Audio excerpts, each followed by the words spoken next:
आज है, तो उसकी जरा वजह सुन लो। प्राइम मिनिस्टर 16 अरब रुपए का एफआईए का केस की चोरी में सजा होने लगी थी। 8 अरब नैब के अंदर सजा होने लगी थी, जबकि जनरल बाजवा ने इसको बचा के प्राइम मिनिस्टर बनाया। इंटीरियर मिनिस्टर किसी से फैसलाबाद में पूछ लें कि इससे बड़ा बदमाश फैसलाबाद का है ही नहीं। कोई जुर्म नहीं है जो इसने नहीं किया, अपना खुद कहता है। इनका अपना वजीर वो कहता है कि इसने 18 कत्ल किए, लोग कहते हैं इससे बहुत ज्यादा कत्ल किए इसने। जमीनों पे कब्जे, कातिल, वो बैठ गया इंटीरियर मिनिस्टर। आसिफ जरदारी जो पीछे से बैठ के ये सारा खेल खेल रहा है, वो दुनिया में माना हुआ चोर है। सिंध में जाके पूछें कि लोगों के ऊपर वो क्या जुल्म करता है। मुखालफिन को कत्ल, मुर्तजा भुट्टो कि उसकी फैमिली कहती है इसने मुर्तजा को कत्ल करवाया।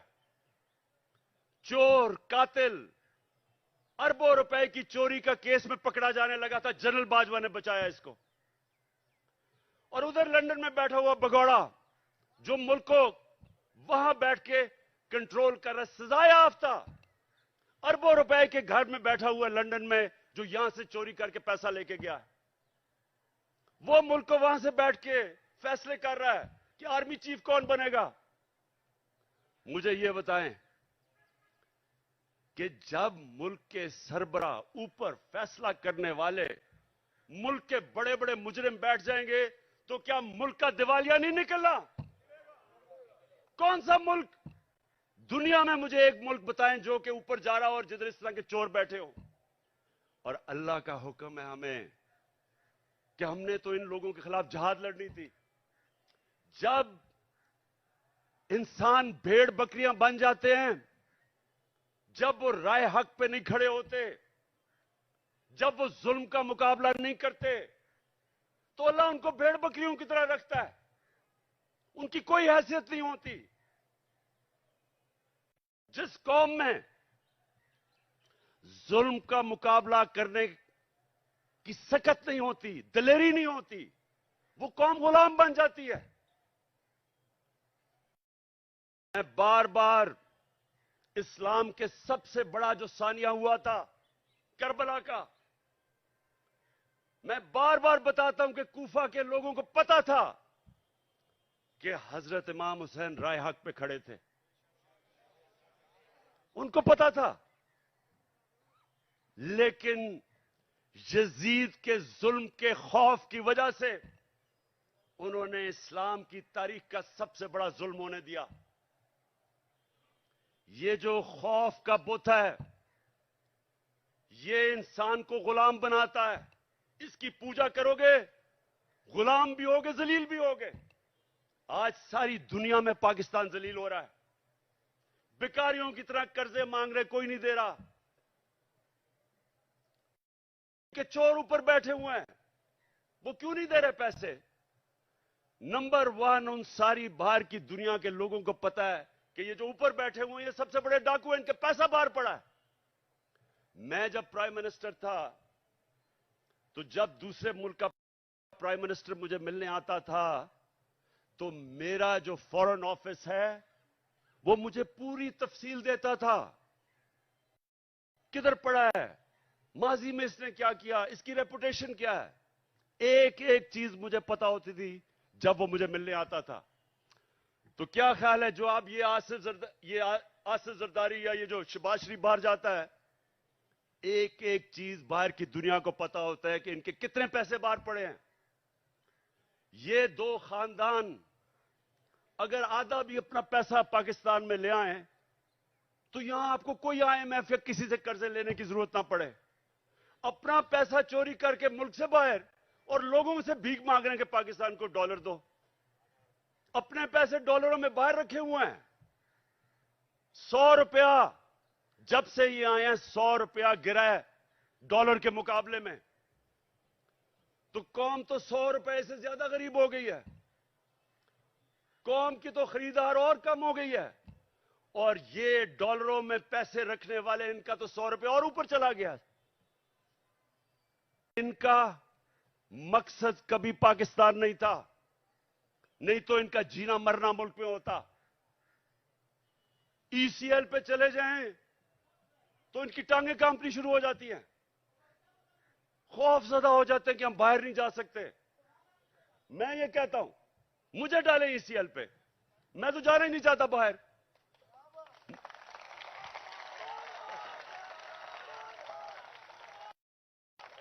सुने सुने सुने, जब एक मुल्क के ऊपर जराइम पेशा लोग बैठ जाएं और एक मुल्क का आर्मी चीफ साजिश करके उनको ऊपर बैठा दे और फिर कौम को डराए कि अगर आप कुछ करेंगे तो जेलों में डाल देंगे, आपके ऊपर केसेस कर देंगे, दिलवा के इन चोरों की गुलामी करवाए और कौम चुप करके ये गुलामी तस्लीम कर ले।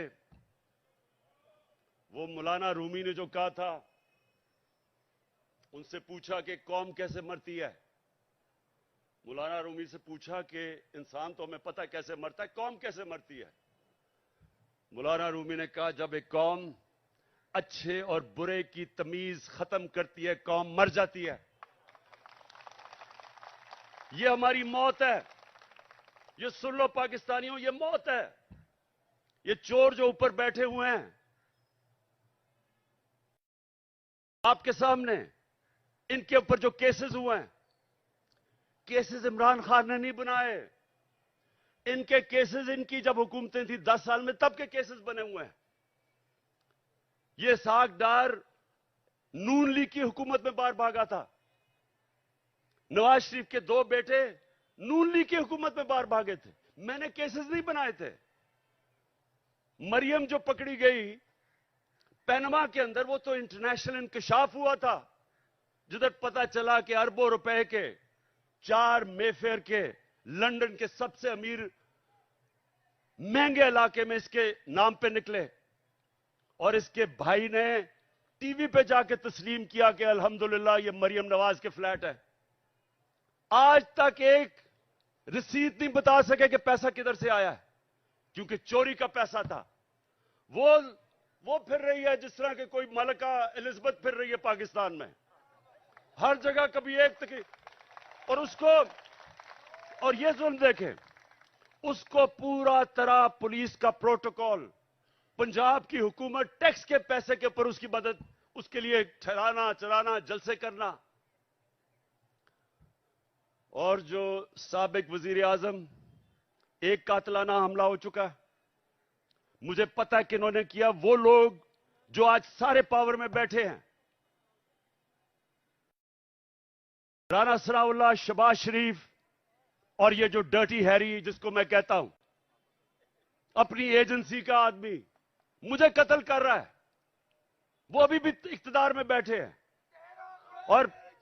और मुझे अदालतों के चक्कर लगा रहे हैं, अदालतों में मुझे चक्कर लगा रहे हैं। जब मैं भी तुम्हारी बात करवाता हूं, अभी करवाता हूं, सुने। वहां जाके अदालतों के अंदर कोई सिक्योरिटी नहीं, पता है कि जान को खतरा है। और फिर से ये 3 और इनके साथ 1-2 और भी मुलव्विस है, पता है कि वो मुझे रास्ते से हटाना चाहते हैं, कोई सिक्योरिटी नहीं है। और छोटे छोटे केसेस में कभी किसी अदालत में बुला लें, कभी किसी अदालत में। और इसको जो कि जमानत पे थी, उसके लिए पुलिस प्रोटोकॉल हो रहा है। मैं सिर्फ कौम को यह बताना चाहता हूं कि इस निजाम को अगर हम कबूल कर गए, जो ये कोशिश कर रहे हैं डरा के धमका के, जिस तरह हम भेड़ बकरियां के हमें कबूल करवा लें, कोई आपके और आपके बच्चों का इस मुल्क में मुस्तकबिल नहीं है। इसलिए एक ही रास्ता है।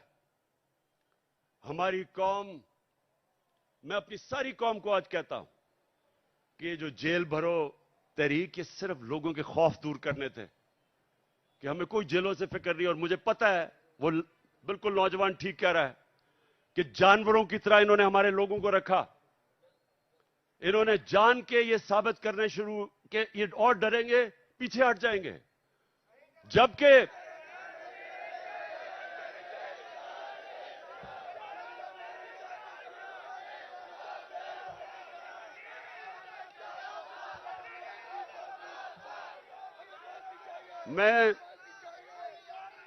मैं देख रहा था कि हर शहर में ज्यादा लोग निकलना शुरू हो गए जेलों के लिए। यानी जैसे जैसे तहरीक बढ़ रही थी और ज्यादा लोग जेलों के लिए तैयार हो गए। और मैं एक दिन मैं देख रहा था कि किस तरफ जा रहा है। मैंने कॉल देनी थी सारे पाकिस्तान को कि एक दिन सारा पाकिस्तान निकले और जेलों में जाए ताकि इनकी सारी खत्म कर दो।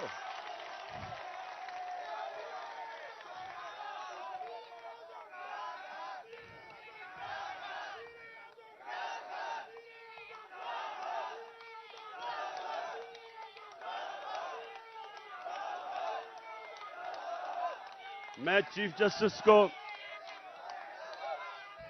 मैं सुप्रीम, ठीक, बस मैं अपने सुप्रीम कोर्ट के चीफ जस्टिस को आज मैं अपने वकीलों के जरिए खत भी लिख रहा हूं कि अगर, जब पता है, खुद इंटीरियर मिनिस्ट्री कह रही है कि इमरान खान की जान खतरे में है, मैं कह रहा हूं मेरी जान खतरे में है, और मैं पहले 2 महीने पहले कह रहा था कि जान खतरे में, उसके बाद हमला हुआ मेरे पे। मैंने पहले पेशन गोई कर दी थी क्या करना है इन्होंने। मैं फिर कह रहा हूं, और मैं चीफ जस्टिस साहब को मैंने कहा वकील आज खत लिखें कि मजाहिया केसेस के ऊपर बुलाया जा रहा है। इलेक्शन के कमीशन के सामने मुजाहरा होता है, मैं घर बैठा हूं और मेरे ऊपर दहशतगर्दी का केस।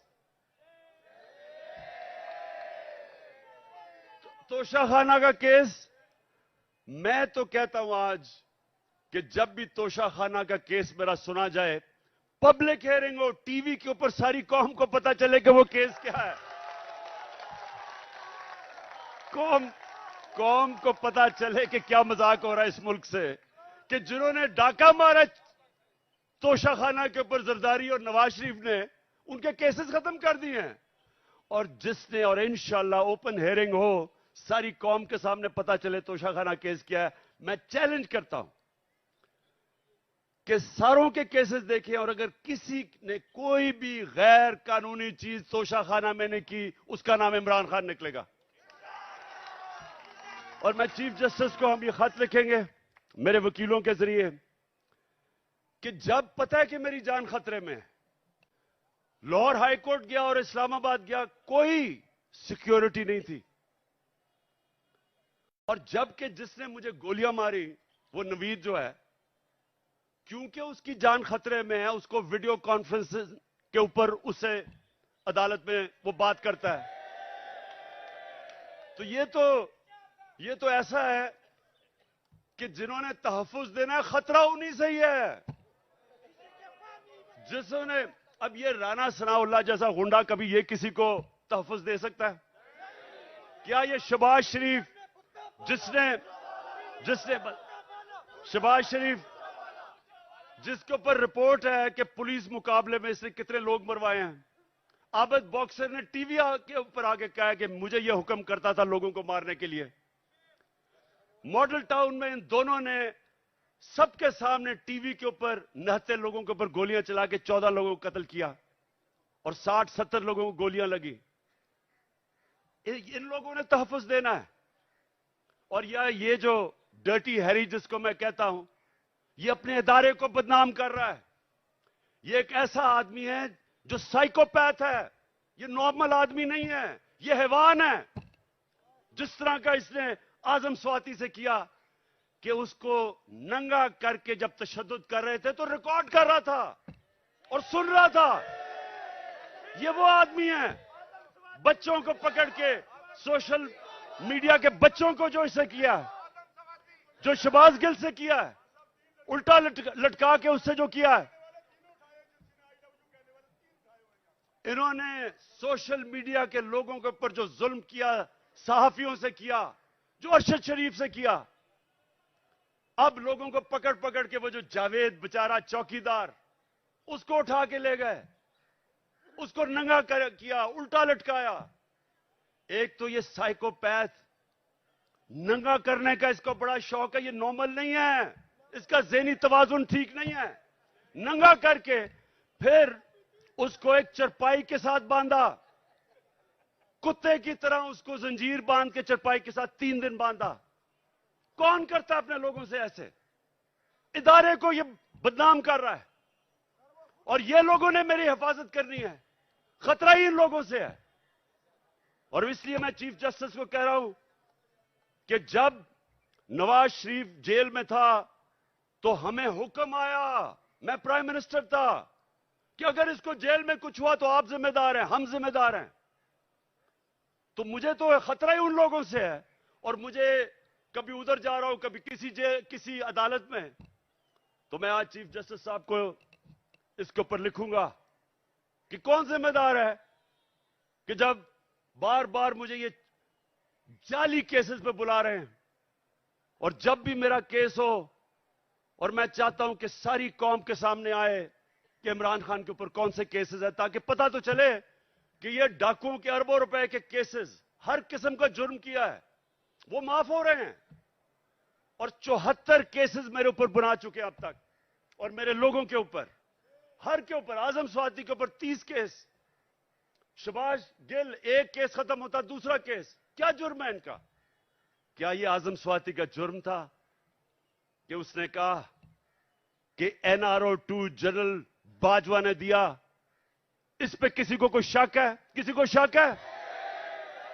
तो सच बोलने के ऊपर तशद्दुद, 34 केसेस, कभी किधर जा रहा है, कभी सिंध जा रहा है, कभी बलूचिस्तान जा रहा है।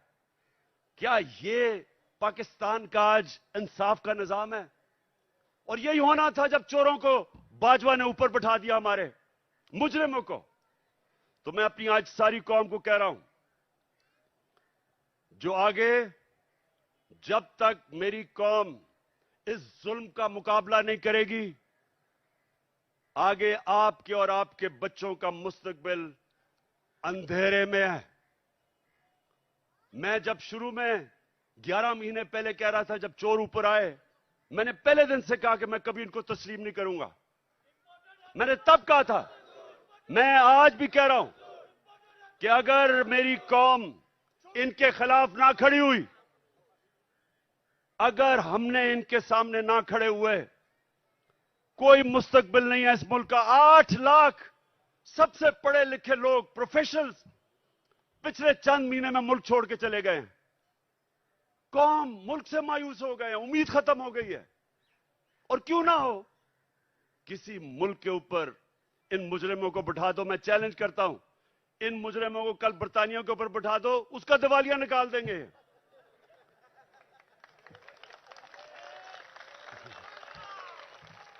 मैं आखिर में सुने, मैं आप सबको खराज तहसीन पेश करता हूं। मैं आपके जज्बे और जुनून को सलाम करता हूं। और मैं आप सबको ये बताना चाहता हूं कि जितना हम सब आपको देख रहे थे जब आप जेलों में थे, जो आपको पकड़ रहे थे, आपने मेरी सारी पार्टी का सर फख्र से ऊपर कर दिया। बहुत बहुत शुक्रिया। नायब जरूरी ऐलान सुने। आप आज के बाद, खान साहब ने कहा है ये मेरा जांबाज स्क्वाड है, जांबाज स्क्वाड जिंदाबाद, जांबाज स्क्वाड। रात 10 बजे तक आपने बाहर रहना है और उसके बाद आप जाइएगा, इसलिए कि